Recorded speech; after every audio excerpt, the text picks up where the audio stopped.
I am joined now by Nick Radford, who's the Deputy Project Manager for Robonaut here at the Johnson Space Center. You and your team, Nick, have been watching along this morning as Dan sort of checks out Robonaut, make sure that the joints are working and everything. So it's got to be pretty exciting for your team to see all this actually happening today. Yeah, absolutely. It is incredibly exciting from our point of view.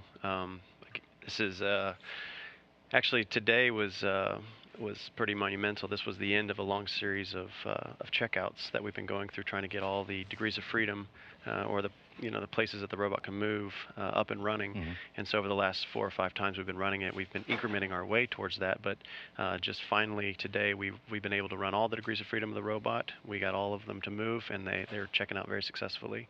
So yeah, it's a very exciting time for the ground controllers. So what is Dan going to be doing today? He's basically going to be moving the joints around, like you said, the degrees of freedom, making sure they bend like they're expected to, and then he's going to do sort of like a force test or something on the forearms, right? Yeah. So what after we just completed all the checkouts of the joints, Dan is now going to go through, and we've got force sensors all over the robot. The joints themselves measure force, and there's actually force sensors that are cross-checking those. So what Dan is doing is he's making sure that those values are reading as we expect them. They're going to read within the limits that we need them to, and they're helping us determine, characterizing the lack of gravity that obviously isn't there, and so it's giving us all the scientific insight that we need to make sure that all the safety systems of the robot are working properly. Okay, so there's a task board. Like let's explain this for the public. There's a task board that basically once everything gets checked out on Robonaut, then he's going to be kind of doing his own sort of thing with his project board that's in front of him. Can you kind of talk a little bit? I think we've got some video of it, but Sure. but kind of talk to that about what he's going to be doing once you guys kind of give the stamp of approval on him. Right, so we've been using this task board on the ground to essentially program in the behaviors and the reflexive behaviors and the knowledge that the robot needs in order to do useful work for the crew. Ultimately, that's our goal is to make sure that this robot can assist the crew in ways that are going to aid them. And so we've got a variety of things up on the task board: buttons and switches and levers and buckles and straps that you're going to find on the space station. And so what we're doing is we're doing research on the ground in order to program in the intelligence to the robot. Well, what we need to understand is how things change in zero gravity. The first series of checkouts that we did with the robot were actually tuning the gains for the robot for the differences of one gravity that we have down here on Earth and the zero gravity that the crew operates in. So we need to repeat what we've learned on the ground in orbit, making sure that there's no surprises and that everything's going to work properly. So we're seeing it here. This is exactly what he'll be doing in space, right? Yeah, so the crew does a variety of things that are that cover the gamut of the mundane to the crazy exciting, right? And what we're trying to do is help the crew, relieve them of some time that they don't need to focus on the things that are just housekeeping types of activities. For example, one of the activities that's coming up is to take air velocity measurements with a VelociCalc. Well, the crew, has to spend a certain amount of their time taking these air measurements. And when they take these air measurements, they have to hold really still. And so robots can hold really still really well, right? And so this tool that the crew uses was designed for a human. It's got buttons, it's got a handle, and having a robot that has the same type of shape and form of a human can just straight away use the same tools. And so now we're going to offload that activity to the robot, so we can get the crew back into the science-related activities where they're not just checking air quality for the space station, or they're not, housekeeping the space station. They're onto the science that we want them up there doing. And so this relationship between the crew and the robot is going to prove incredibly valuable in the future.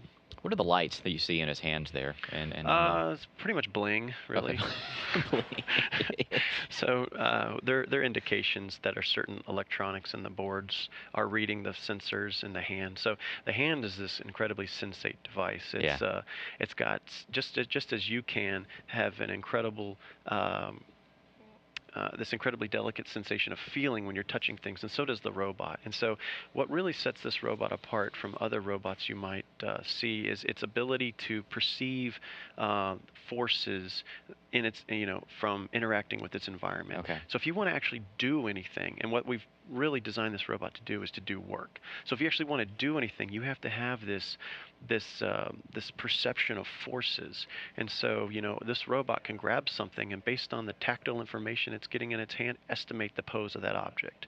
So, whether it can tell whether it has a good grip, whether it needs to change its grip, what the size of the object is, the orientation of the object. And so this robot is just full of all those types of sensors. It really can touch. Yeah, It absolutely can can feel. touch. It can feel. Yes. That's fascinating. Let's talk about the design of it, because I think the first time I ever encountered this was here in our Maka facility here at the Johnson Space Center back a couple of years ago before it ever flew.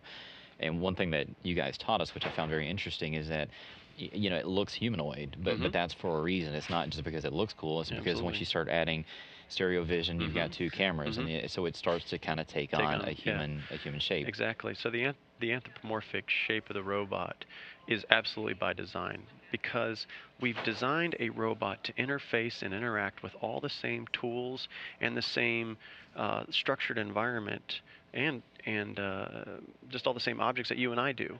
Well, we've adapted our environment to the human form. So what we don't want to do is design a whole new set of stuff for our robot, right?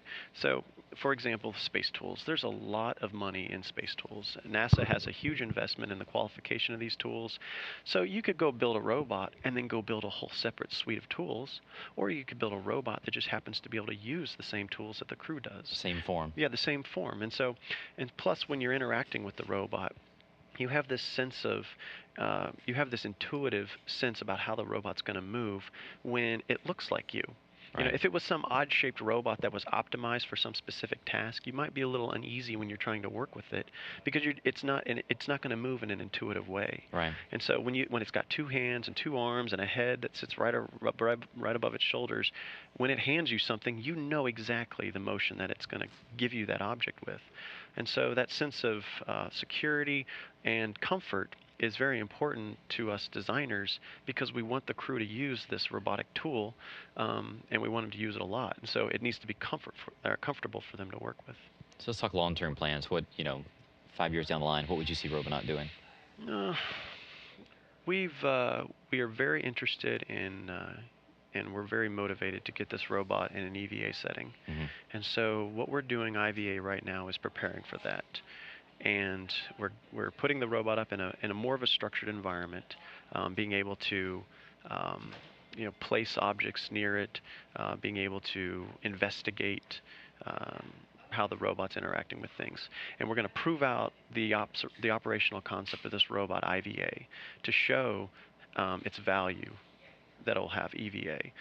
With the absence of the space shuttle, the crew has a very limited EVA schedule coming out of the space station. And what we feel might be very advantageous for the crew is to have a robot resident on the outside of the space station that the crew could operate. And so now you don't have to save up all these different activities and knock them all out at once, or if you have some sort of emergency situation, you might be able to get the robot over to the situation and just look at what's going on quicker than what you could suit up an EVA crew member. So we really feel this robot has incredible value once it's EVA, and to kind of be a remote pair of eyes for the crew and a remote pair of hands. Now you guys can actually command this from the ground, or the crew can operate it. And we've actually been trading that on and off today with the crew. So we've been commanding it from the ground, and the crew's been commanding it from orbit. So there's been this kind of delicate ballet back and forth. It just depends on what's easier. And we've been proving that concept out of how to interact with the crew and how we command it on the ground. So yeah, we've been trading back and forth quite a bit. Okay, so here's my non-technical question of the day. Whenever you guys command this thing, is it in real time? I mean, can you actually steer it in real time, or is it something you have to kind of input some commands into, and then it gets sent up, and then there's sort of a delay? I mean, can you actually, for lack of a better word, drive it in real time? Yeah, so the direct teleoperation mode that you're talking about, we can do from the ground, but the time delays are such that, it takes a few seconds to communicate with the space station once you go through all the communication hops. It's not a real practical thing to do.